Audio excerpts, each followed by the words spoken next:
Sejam bem-vindos às Conversas Ativo. Este é um programa pensado pelo Ativo Bank com a intenção de dar voz a todas as dúvidas a quem nos segue no Facebook.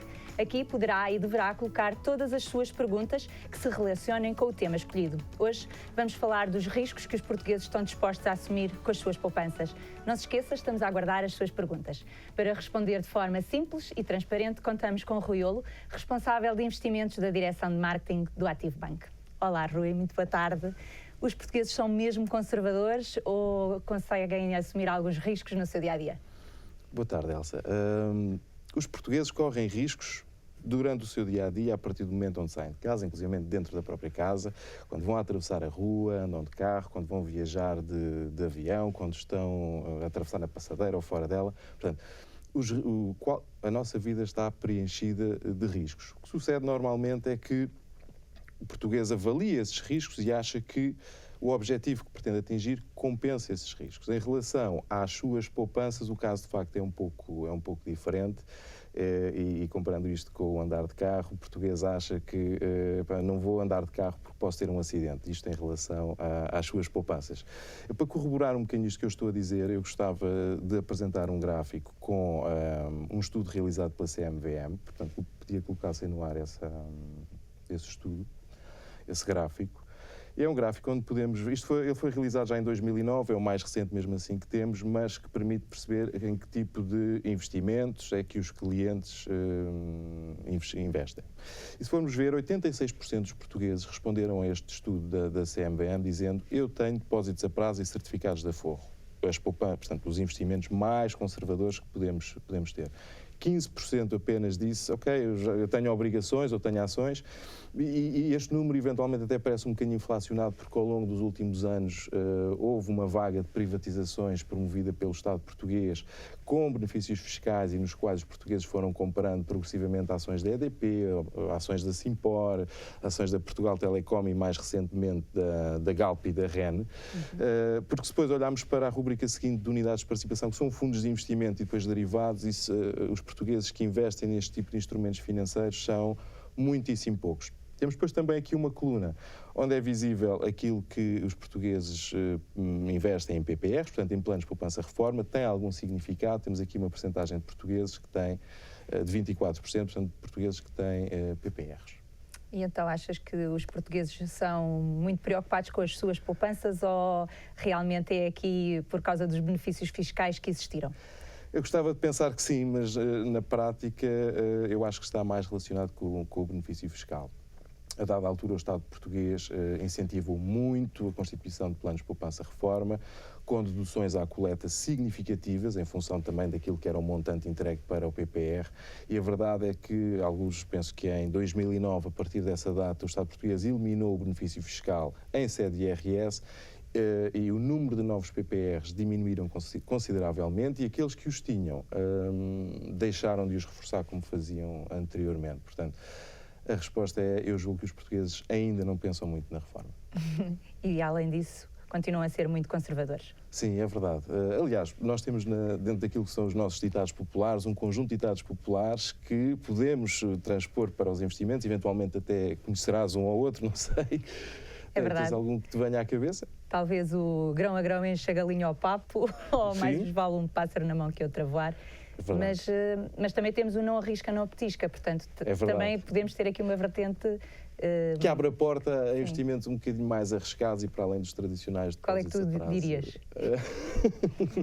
É assim, não está diretamente relacionado com risco, mas não colocar os ovos todos no mesmo cesto é algo de relevante e de importante, que é importante depois e pode ser transposto para os investimentos dentro daquilo que é o dia-a-dia, dos investimentos, que é diversificar. Claro. Então porquê é que os portugueses preferem os depósitos a prazo? É só mesmo por medo de arriscar?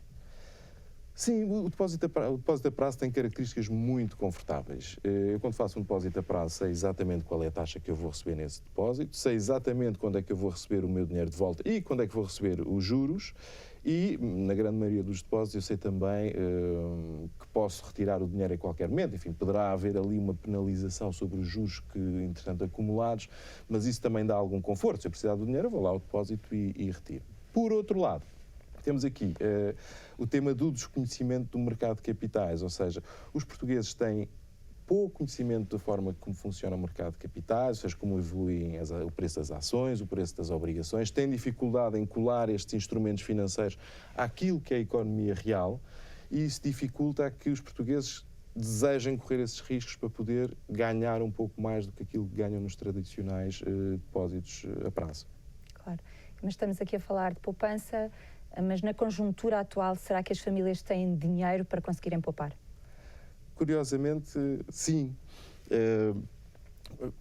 Em 2008, foi a partir de 2008 que se iniciou a crise financeira mundial e também em Portugal. E uma das coisas que sucedeu e que foi curioso foi que a taxa de poupança em função do rendimento disponível das famílias subiu imenso.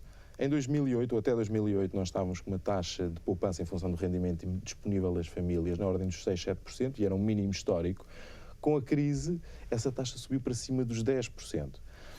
E até é compreensível, ponto número 1, porque nessa altura também coincidiu com uma subida das taxas dos depósitos a prazo e também dos certificados de aforro, por um lado, e por outro, a verdade é que em cenários de incerteza é natural que os portugueses tentem fazer um esforço para poupar algo mais, para precaver uma situação ainda pior no futuro. Portanto, na realidade, a taxa de poupança aumentou. E quando perguntas se de facto os portugueses nesta altura de crise conseguem poupar mais, a resposta é sim. Agora, dirão, mas poupar não é fácil, como é que eu faço para poupar todos os meses? Enfim, temos de dar aqui um conjunto de notas que podem ajudar. Eu diria que para quem quer iniciar um plano de poupança, deve fazer normalmente logo a seguir ao momento onde recebe o seu vencimento em conta. Se o fizer no final do mês, o mais certo é chegar lá e já não ter vencimento, o dinheiro já se gastou de alguma forma. Para ajudar a que isso aconteça, se fizer um programa de entregas regulares, automáticas, isso também vai facilitar. Não tenho que me lembrar que tenho que fazer o reforço na minha poupança ao longo do tempo. Portanto, todos os meses a conta é debitada, o valor é encaminhado para o investimento, para a poupança. Portanto, isso também me parece uma boa dica para o fazer. E depois, não estar permanentemente a olhar para o valor que está lá acumulado, porque se eu poupar 20 euros por mês, quer dizer, ao fim de 2 meses tenho 40, 3 meses 60 e vai parecer sempre pouco, isto pode parecer um bocadinho desencorajador. Mas se olharmos para um horizonte temporal muito mais alargado, se eu poupar 50 euros todos os meses durante 10 anos, só nas entregas que eu estou a fazer, eu tenho aqui 6.000 euros de poupança. E 6.000 euros é um valor relevante. Se eu lhe juntar também o rendimento que eu espero ter sobre esse valor, e vamos assumir uma taxa de rendimento simpática sobre cada uma das entregas de 5%, a verdade é que ao fim dos 10 anos, além dos 6.000 que entreguei, eu consigo ter mais 1.800 euros. Só de rendimento. Portanto, há aqui a parte também de capitalização que é importante. E há pequenas dicas que se podem dar às pessoas para pouparem. Sim, poderão dizer, isto é tudo muito bonito, mas eu se tirar 20 euros ou 50 euros no princípio do mês do meu ordenado, eles vão-me faltar no final do mês. Bom, podemos ter aqui um conjunto de dicas que não implica privação, é importante, ou seja, não estamos aqui a dizer deixe de fazer isto ou deixe de fazer aquilo, vamos sugerir 2 ou 3 coisas que são alterações de modo de vida, mas que não implicam privação. Por exemplo, quando vamos ao supermercado, se levarmos uma lista de compras fixa e nos cingirmos à execução dessa lista no supermercado, provavelmente não vamos ser tentados pela compra de outros artigos que vão aparecendo ali pelos corredores do supermercado. E a oferta é grande. E a oferta é muito grande e os supermercados são também muito agressivos na forma como promovem, portanto, é natural que consiga aqui realizar alguma poupança. Depois um clássico, o café. Os portugueses gostam de beber café, sabemos, gostam de beber café muitas vezes fora de casa. A verdade é que se o fizerem em casa já tem aqui também alguma poupança adicional. Se o fizerem no local de trabalho, porque se tiverem a possibilidade de beber de graça, então aí a poupança ainda é maior. Isto ao fim do mês não representará muito mais do que 10 euros, mas são mais 10 euros de poupança. Claro. Okay? Depois, há aqui o tema da iluminação, muitas pessoas já o fizeram na realidade, isto não é novo. Há um investimento inicial que pode ser feito na alteração da iluminação nas nossas casas, trocando as lâmpadas por lâmpadas mais eficientes do ponto de vista de consumo de energia, isso também pode ser feito, exige ali um pequeno investimento inicial, mas é claramente compensatório no longo prazo. Algo de importante tem a ver com a forma como nós conduzimos. Se nós conduzimos de uma forma equilibrada, evitando grandes acelerações, excessos de velocidade, travagens bruscas, o consumo de combustível também diminui de forma muito representativa, e também se mantivermos a pressão dos pneus sempre dentro daquilo que é aconselhável, também vamos consumir menos combustível. Isto tudo, no final do mês, euro mais euro mais euro, porventura estamos a falar de poupanças na ordem dos 30 a 40 euros. Ainda tinha aqui um último ponto para referir, que tem a ver com, muitas das pessoas estão inscritas em ginásios, pagam se calhar 30, 40, 50 euros de mensalidade. A verdade é que aquilo que é feito no ginásio pode ser transposto cá para fora, de forma gratuita. Eu posso correr, eu posso andar de bicicleta, eu posso caminhar ao ar livre, isso custa rigorosamente nada. Ou então, se tiver preferência por fazer um desporto qualquer indoor, até uma simples corda para saltar à corda pode servir perfeitamente para eu me exercitar em casa. Ora, isto são um conjunto de pequenas dicas. Alguns dirão, eu já faço isso tudo, portanto preciso de mais. Na internet existem milhentas de dicas que nos podem ajudar a poupar alguma coisa durante o mês, e tudo junto, de facto, pode fazer a diferença. Claro. Lá está, grão a grão, chega a linha ao papo, não é? Exatamente, lá está.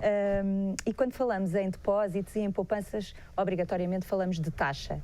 Da taxa nominal, toda a gente fala, da taxa real, nem por isso. Queres falar um bocadinho sobre este tema? Sim.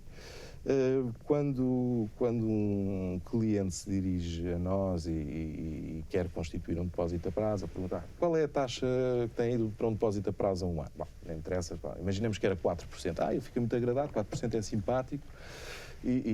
Bom, mas na realidade esses 4% são relativos, porque se durante esse período, que é um período de um ano, Portugal tiver uma taxa de inflação de 4%, o que vai significar no final do depósito a prazo é que o cliente de facto vai receber 4% de juros, enfim, deduzida a fiscalidade em vigor, mas aquilo que ele vai poder comprar efetivamente vai ser exatamente a mesma coisa que ele podia comprar quando constituiu o depósito, porque o efeito de inflação fez com que os preços dos bens consumíveis subissem e, como tal, naquela data, aquilo que eu podia comprar é exatamente a mesma coisa. Não muda. Portanto, não há crescimento real desse valor.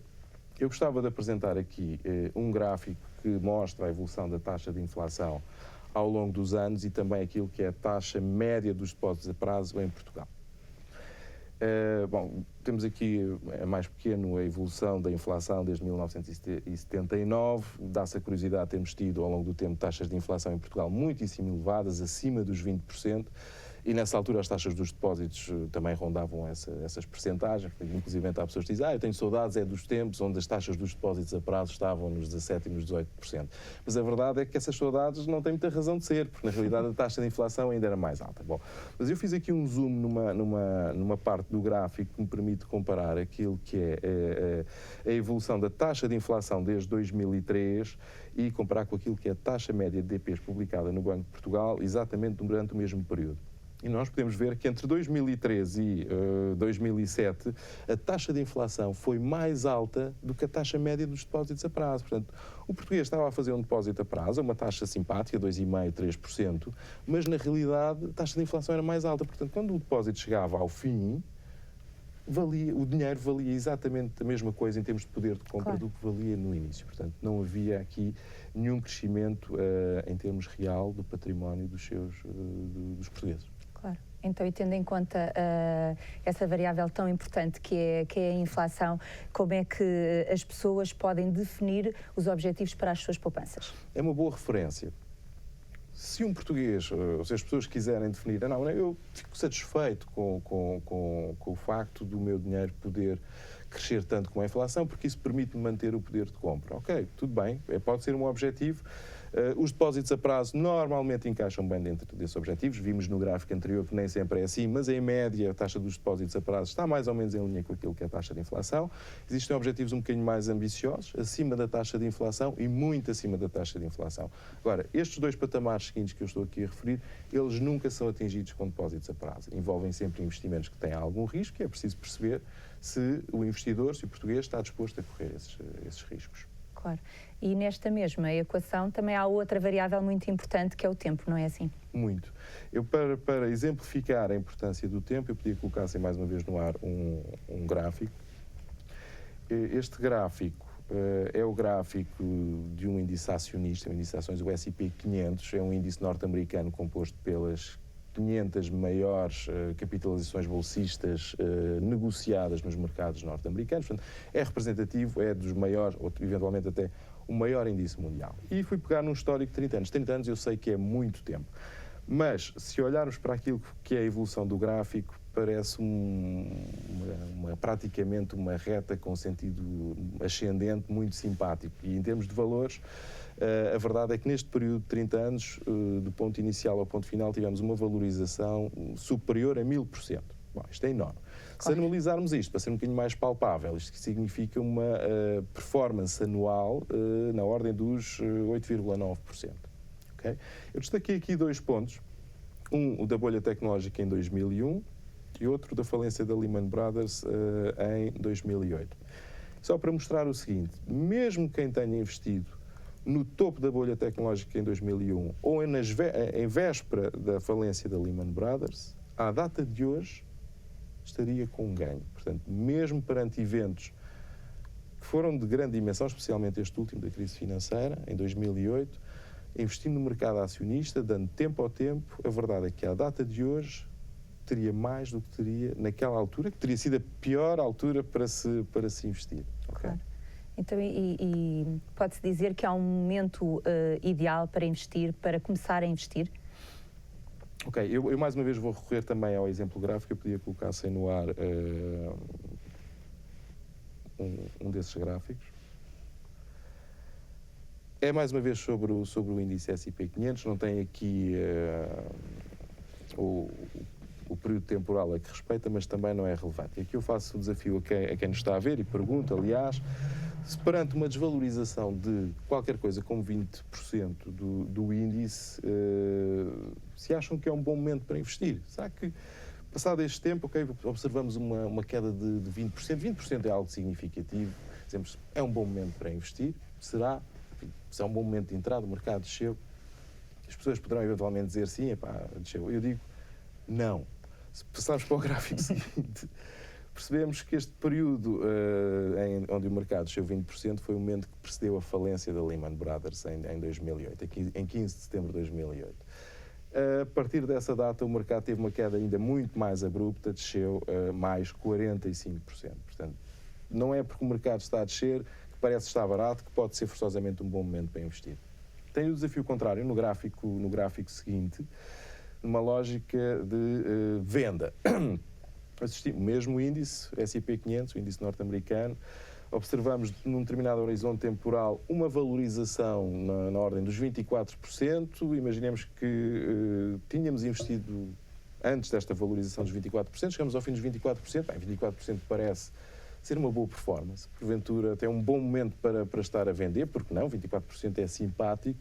Eu volto a dizer, não. E peço, por favor, para colocarem o gráfico seguinte. Este período de valorização de 24% coincidiu com setembro de 2012 e desde setembro de 2012 o mercado acionista, ou melhor, o índice S&P 500 valorizou 45%. Ou seja, também seria uma venda prematura ou abdicando aqui de um potencial de valorização muitíssimo elevado. Portanto, em relação à pergunta que me estavas a fazer, há um momento certo para entrar, para investir? Eu digo, não. O momento certo para investir é quando se tem dinheiro. O que se pode fazer, eventualmente, para minimizar aqui este ponto de entrada, é, eventualmente, ir diluindo no tempo o investimento. Ou seja, se eu tenho 10 mil euros ou 20 mil euros para investir agora, porventura, se investir para já 5 mil e daqui a 6 meses outros 5 mil, no mesmo investimento estou a diluir aqui o risco do momento de entrada. Só para evitar momentos, de facto, que possam ser menos favoráveis para que isso aconteça. Mas não existe um momento exato para investir. Portanto, lá está o tal tempo como uma variável importante. Fundamental.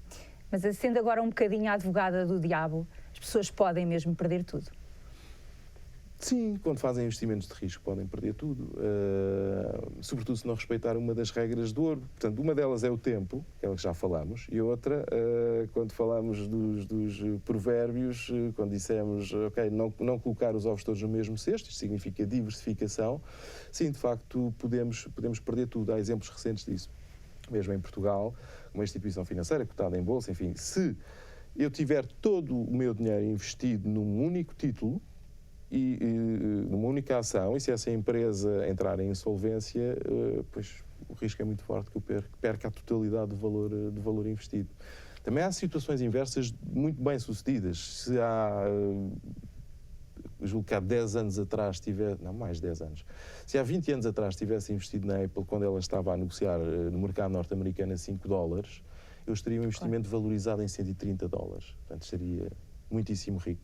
Mas isto tudo envolve muito risco e, de facto, correr o risco de ficar sem nada, eu acho que não compensa o risco positivo de poder ter um negócio muito bem sucedido. Dentro daquilo que é a diversificação, ela pode ser feita de diversas formas. Ponto número 1, não ter um único título em carteira, não ter uma única ação, uma única obrigação, ter vários títulos de diferentes emitentes. Porquê?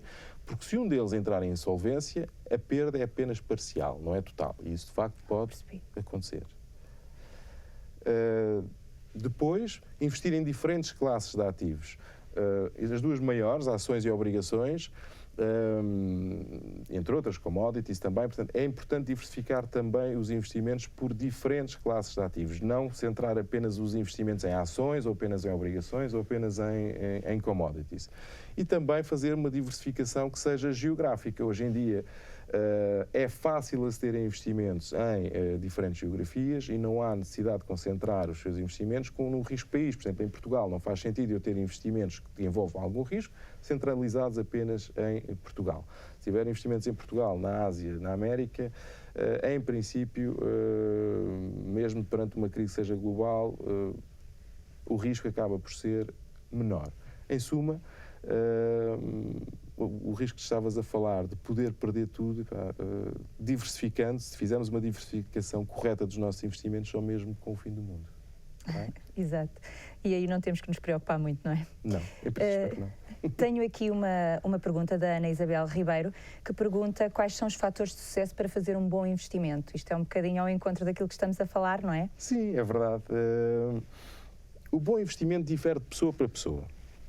Ok? Depende daquilo que são os objetivos que a pessoa tem com esse investimento. Por hipótese, se o objetivo é acompanhar a inflação, então o depósito a prazo é o melhor investimento. Eu não tenho dúvidas disso. Mas vamos falar um bocadinho mais em detalhe sobre essa temática.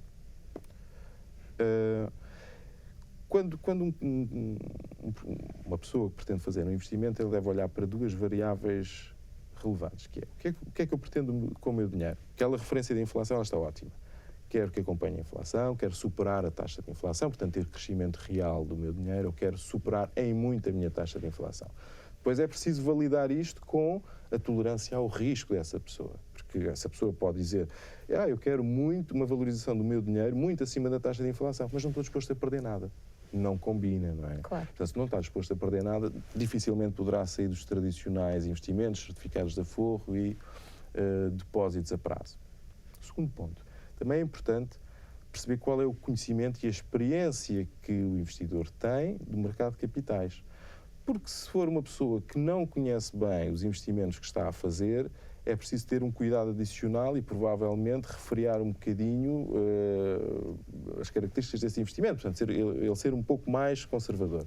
Depois a variável tempo, que já falamos, não faz sentido querer ver ou ter a expectativa que o dinheiro cresça a uma taxa muito superior à taxa de inflação e depois dizer, mas eu quero que isso aconteça daqui a um ano. Daqui a um ano corremos o risco das coisas poderem não estar a correr bem. E daqui a um ano, se houver necessidade de mobilizar esse dinheiro que está investido, essa mobilização pode ser feita com perdas. Depois ainda existe um último ponto que acaba por ser mais ou menos relevante, que é a percentagem do património total que nesse momento está a ser investido. Se o montante que está a ser investido for uma percentagem muito relevante do património total, é preciso também ser um pouco mais conservador em relação ao investimento que se está a realizar. Se for uma parcela mais reduzida, ok, talvez aí um pouco mais. Ainda para responder, eu gostava que colocassem no ar um outro gráfico, e isto tem a ver com a variável tempo.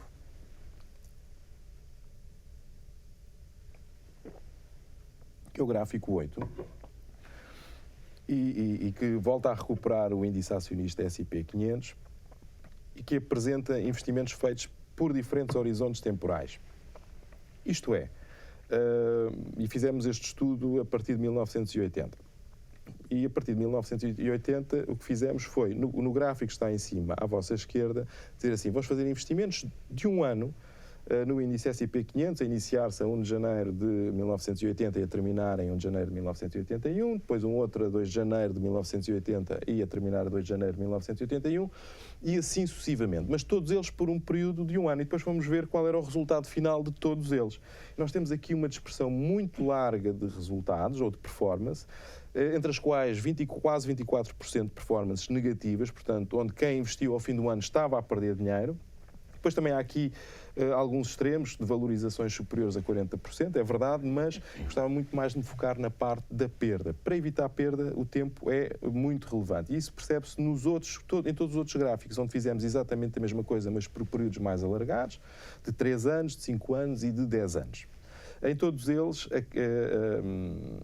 o número de investimentos realizados com performance negativa desceu dos 24% para qualquer coisa como 12% e centralizaram-se muito mais em torno de um retorno que está ali entre os 10% a 20% ao ano, portanto muito mais equilibrado. E as perdas, sobretudo para quem investe a 10 anos, aliás sucede também a 5 anos, as perdas no período inferiores a menos 10%, elas nem sequer existem. Portanto, o fator temporal é de facto muito relevante. No gráfico seguinte, que eu gostava também que pudessem apresentar agora, gostava de mostrar o seguinte, que é, e falamos já disto anteriormente na nossa conversa, que é, mas devemos estar sempre a olhar para os nossos investimentos, até à nossa poupança, o que é que está a acontecer, enfim. Todas? Não devemos. Eu exemplifico, começando pelo gráfico que está em cima, à vossa esquerda. Mesmo investimento no S&P 500 que se tenha iniciado no princípio do ano de 2010, se ao fim de um mês eu for ver qual foi a sua evolução, neste caso ela foi francamente negativa, portanto teria razões para não estar assim muito satisfeito. Mas imaginemos que eu não fui ver quanto é que estava a valer o meu investimento ao fim do mês, e fui apenas vê-lo ao fim de 6 meses. Bom, a verdade é que neste caso em particular a coisa continua a não correr muito bem. Ao fim de 6 meses ainda se percebe que o investimento está com uma performance negativa em relação àquilo que foi o momento inicial, portanto no início do ano de 2010. Mas bom, já é um prazo um bocadinho mais razoável. Mas o ideal é de um ano para cima. E aqui percebe-se neste exemplo que se eu for ver um investimento que eu fiz no início de 2010, no final do ano 2010, eu percebo que do ponto de vista gráfico essa evolução é muito mais harmoniosa e pelo menos já estou com um ganho. Então, se aumentar esse horizonte temporal para 3 anos, o meu investimento em ações, portanto, num ativo com risco, com flutuação de preço, me parece graficamente praticamente uma reta. Claro. Okay? Portanto, eu acho que isto é fundamental também, ou seja, os investimentos devem ser feitos por um período de tempo muito alargado, mas nós também não devemos estar permanentemente a monitorizá-los sob pena de, perante uma desvalorização relativamente pequena, ficarmos em sobressalto. Claro. Tenho aqui outra pergunta do Ricardo Figueiredo que te pergunta se neste momento ele tem algum dinheiro para investir e a que aplicações deve estar especialmente atento. Vamos sempre bater naquilo que é o perfil de risco, ou seja, precisamos de identificar bem o cliente, bem o investidor, para saber o que é que lhe devemos propor. De qualquer das formas, para quem não investe habitualmente, o melhor veículo para o fazer será sempre através de fundos de investimento. Os fundos de investimento, enfim, a sua forma de funcionamento é de angariar dinheiro de diferentes investidores.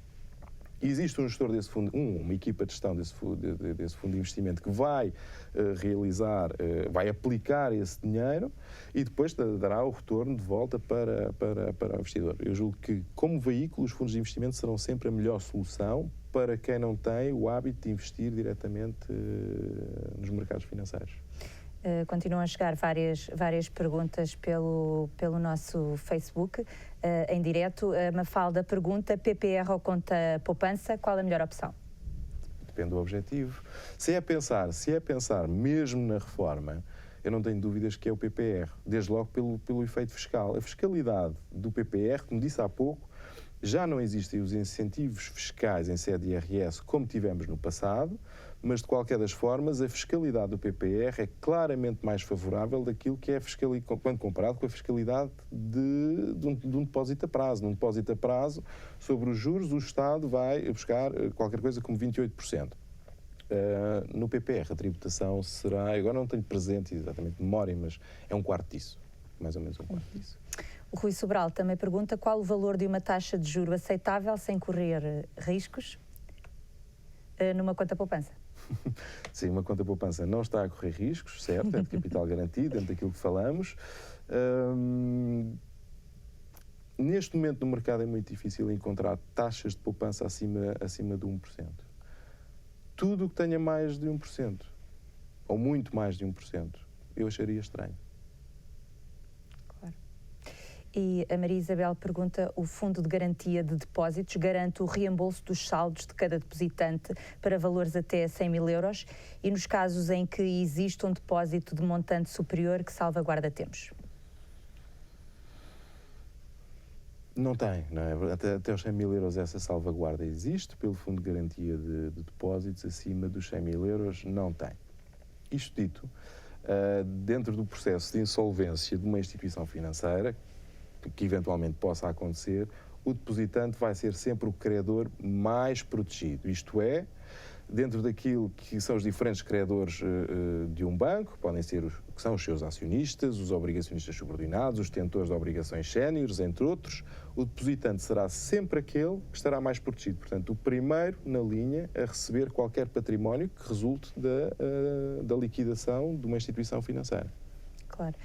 A Carmen também pergunta, creio que teremos muitos anos de crise e acho que o pior ainda pode estar para vir.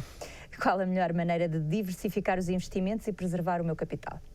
Já falámos um bocadinho também disto, não é? Mas podemos responder mais diretamente.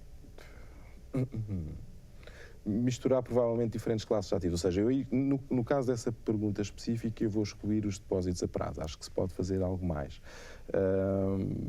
Investir em diferentes geografias, também através de fundos de investimento, investindo em diferentes geografias, em diferentes classes de ativos, tentando encontrar uma mistura essencialmente entre ações e obrigações. Que fique claro, as ações são instrumentos financeiros de muito maior risco do que as obrigações, mas o misto dos dois pode fazer um bom equilíbrio de uma ótica também de médio e longo prazo. E com um risco relativamente controlado, desde que a componente de ações seja naturalmente muito menor do que a componente de obrigações em carteira. Claro. O André Sousa pergunta como é que podemos fazer a avaliação da solidez de um banco e ter a certeza que o nosso dinheiro está bem assegurado. Isso não é... Isso não é fácil. Isso poderia exigir uma resposta um bocadinho mais extensa, isto dito.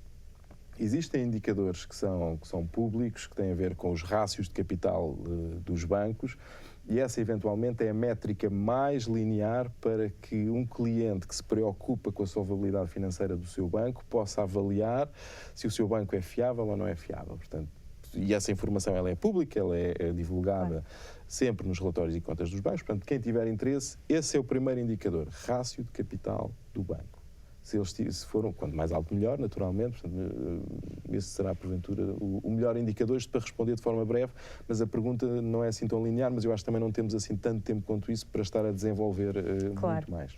O Marco também faz uma pergunta que eu acho que já respondemos aqui um bocadinho, que é qual é a dica de sucesso para conseguir poupar mais no final do mês? São várias, já demos algumas, São várias, não é? Já demos algumas, não de forma exaustiva, é verdade.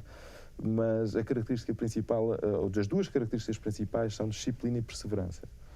E como digo, se decidirmos fazer uma poupança programada, feita de forma automática, logo a partir do momento em que recebemos o nosso vencimento e depois não olharmos para ela durante algum tempo, porque, como digo, pode ser desencorajador olhar para uma poupança em que todos os meses estamos a juntar qualquer coisa como 20 euros, ao final de um ano temos 240 euros. Pode não parecer muito, mas já é qualquer coisa. Mas se for ao fim de 3 e 4 anos, esse valor vai assumir uma proporção muito maior. Okay?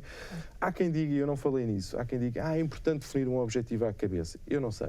E confesso que não tenho a certeza, é uma opinião pessoal minha. Eu acho que o objetivo deve ser mesmo poupar, Depois, arranjar um objetivo para esse montante, eu acho que pode ser feito mais à frente, quando esse montante já assumir alguma proporção, alguma dimensão, e dizer assim, epá, já somei, já tenho aqui uma poupança na ordem dos 3.000, 4.000, 5.000 euros, que é o esforço, que resulta do esforço, se calhar, de vários anos de poupança, e eu digo, se poupar durante mais 2 ou 3, eu vou conseguir comprar isto, aquilo ou aquilo outro, eu vou conseguir realizar a viagem, etc. Enfim, acho que o objetivo, neste caso, pode ser realizado já depois de algum tempo de poupança acumulada. E como é que cada pessoa define qual é o melhor investimento para si? Aí, acho que nós, Ativo Bank, quando falamos com os nossos clientes, temos o dever de auxiliar e encaminhar, mas, como digo, é sempre em função de um conjunto de variáveis, que é de perceber o que é que eu quero fazer com o meu dinheiro. Eu vou precisar deste dinheiro a breve prazo, podemos começar até pelo horizonte temporal, pelo tempo. Eu vou precisar do dinheiro daqui a um ano. Se vai precisar do dinheiro daqui a um ano, não há investimento de risco que valha a pena fazer. Não há, porque corre o risco de ter menos do que tinha no momento inicial. Portanto, qual é a solução? Depósito a prazo, seguramente. Agora, se me disser, estou a pensar, começar a poupar para a minha reforma é daqui a 10 anos, daqui a 15 anos, daqui a 20 anos, muito mais espaço de manobra para se trabalhar. E depois, em função disso, é preciso perceber que tipo de risco é que o investidor, o nosso cliente, está disposto a tolerar. Está bem? Isso depois é uma variável, porque no limite eu posso ter alguém que me diz, eu estou a pensar na minha reforma, a minha reforma só vai ser daqui a 20 anos, mas eu quero muito dormir tranquilo à noite e não estou disposto a perder 1 cêntimo do meu dinheiro em nenhum momento. Eu digo, ok, vai ter que poupar mais. mas não faz, mas nestas circunstâncias não faz, por exemplo, neste caso concreto, não faz sentido estar a tomar riscos só porque é um investimento a 30 anos. Se é um princípio da pessoa de ter o capital garantido dos seus investimentos em qualquer momento, então não deve abdicar dele. Claro. O António acaba de nos colocar outra pergunta também em direto. Qual a melhor idade para constituir um PPR? Ele tem 32 anos e pergunta que benefícios lhe pode trazer no longo prazo. Antes dos 30 anos, acho que é cedo demais para pensar em começar um plano para poupança-reforma. Alguns entre os 35 e os 40 poderá ser uma idade adequada. É preciso ter também em linha de conta que a idade de reforma hoje é aos 66. Quando alguém que hoje tem 32 se aproximar da idade de reforma, corremos o risco que a idade de reforma já nem sequer seja aos 66, possa ser aos 67, 68 ou aos 70, portanto tem mais tempo ainda para poupar. Portanto, em termos daquilo que é a idade ideal para se começar a pensar na reforma, até aos 40, entre os 35 e os 40 anos. Eu julgo que havia aí mais uma outra pergunta associada. Não? Não. Era só esta. Eu gostava também de perguntar, estavas a dizer o que é que no Ativo Bank conseguimos ajudar os clientes a tomarem decisões sobre investimentos. E eu gostaria que me dissesse então o que é que nós não podemos nem devemos fazer, ou até onde é que, como banco, até onde podemos ir com o cliente. Okay. Claramente a perceber quais são os objetivos que o cliente tem para o seu dinheiro, perceber também aquilo que é a tolerância ao risco, ou seja, percorrer todo aquele circuito que eu falei há pouco, que é perceber o que é que o cliente pretende, onde é que até o cliente pode ir, para perceber depois que oferta é que pode encaixar. Portanto, depois também é a nossa missão apresentar a oferta que nós temos à disposição dos nossos clientes, e ela é vasta, dizer assim, olha, em função daquilo que me está a dizer, temos aqui a nossa oferta de poupança e de investimento, portanto, temos a obrigação também de explicar em detalhe todas as características da nossa oferta, e depois, quando é feito o investimento, temos a obrigação também de acompanhar os investimentos feitos pelos nossos clientes, no sentido de lhes proporcionar toda a informação que seja relevante ao longo do tempo, ou seja, e não é só de performance, também de poder explicar o que é que está a acontecer com os seus investimentos e fazê-lo também com alguma regularidade e também depois numa ótica de futuro apresentar também perspectiva, a nossa avaliação, a nossa visão para o futuro daquilo que nós entendemos que possa vir a acontecer nos próximos tempos. Nós estamos quase a terminar, mas gostaria que nos deixasse umas notas finais. Certo. Eu devo dizer que há coisas, Elsa, que nós não podemos fazer pelos clientes. Portanto, isto é o que nós podemos fazer por eles. Claro.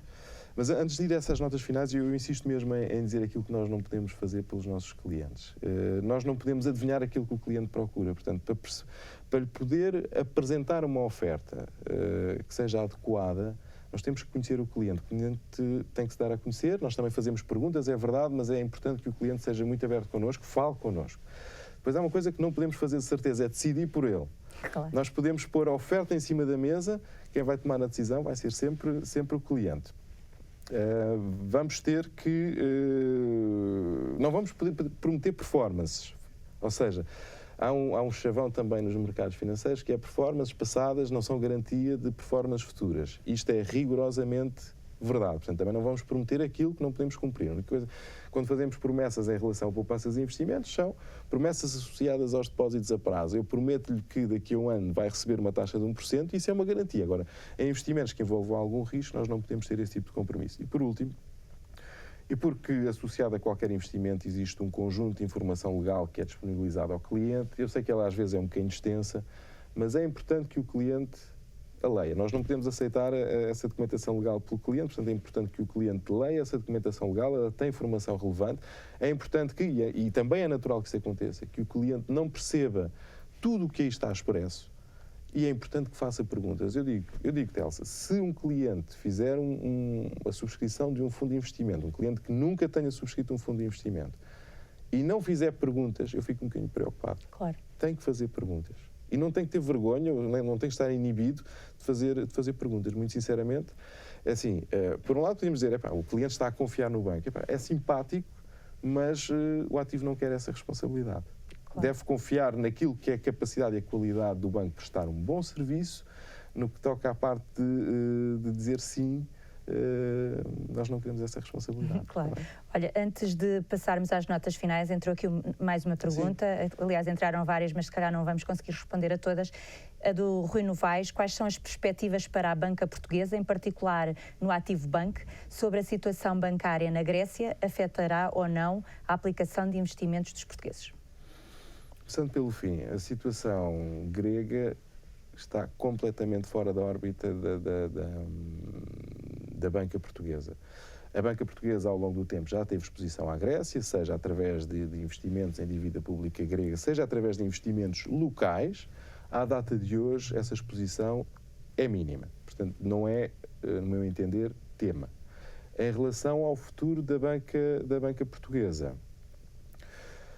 e também do ativo, o mercado bancário ele é extremamente concorrencial, trabalha hoje em dia com margens extremamente esmagadas, portanto, com clientes também muitíssimo exigentes, numa conjuntura que ainda não é favorável, que ainda não é muito favorável, que eventualmente ainda vai permanecer durante mais algum tempo. Portanto, eu acho que perspectivam-se alguns anos desafiantes para a banca portuguesa. Isso pode passar eventualmente por alguma consolidação dentro da própria banca. Percebo que, e acho que podemos transmitir com alguma vontade esta mensagem de que a banca portuguesa está bem capitalizada, é segura. Os portugueses, quando têm os seus depósitos, as suas poupanças depositadas nos bancos em Portugal, estão seguros. Eu sei que há um ano atrás tivemos uma situação com o Banco Espírito Santo, mas a verdade é, a forma, independentemente de concordarmos ou não como o tema do Banco Espírito Santo foi resolvido, a verdade é que os depositantes foram de facto salvaguardados e foram protegidos. Quem tinha depósitos a prazo foi protegido. Mas a banca em Portugal hoje apresenta níveis de solidez muito melhores do que aquele que tinha, por exemplo, em 2009. Vou-te fazer mais uma pergunta ainda que chega do Bruno. As contas específicas para crianças compensam face aos depósitos tradicionais? Existem soluções mais viáveis? Vamos lá ver. Elas não compensam do ponto de vista fiscal, ponto número 1. Estão sujeitas exatamente à mesma fiscalidade que qualquer outro depósito a prazo. Isto dito, é normal que alguns bancos proporcionam algumas condições um pouco mais vantajosas para as contas de poupança menores. No nosso caso, do ativo, a nossa filosofia é um pouco diferente. Nós temos sempre taxas competitivas para menores e maiores de idade. Claro. E então agora sim peço-te as notas finais. As notas finais é só um breve resumo de tudo isto que nós estivemos aqui a falar. Basicamente para dizer que se nunca investiu e pensar em investir, faça-o com pequenos montantes para começar. Faça a experiência, faça-o com pequenos montantes. Ponto número 2, Fazer as entregas ao longo do tempo, as entregas em investimentos, sobretudo se forem investimentos com algum risco, ao longo do tempo, para minorar aquele tema do ponto de entrada, de estar a comprar demasiado caro, ok? Não alterar a estratégia a meio do caminho, ou seja, não é porque a dado momento fiz aqui um investimento simpático, já estou a ganhar algum dinheiro, eu sei que eu tinha feito isto há 5 anos, mas já estou a ganhar esse dinheiro ao fim do ano e meio, se calhar vou retirar. E o inverso também é válido, estou a perder aqui 3% de maçada, isto não está nada a correr como eu estava à espera, e vou retirar porque já estou farto disto. Tanto num caso como no outro, provavelmente não são boas decisões. É variável o tempo que está aqui em questão, o tempo joga sempre a favor dos investimentos com risco, é preciso ter alguma paciência. E o outro é o tema da diversificação. A segunda é regrador, diversificar.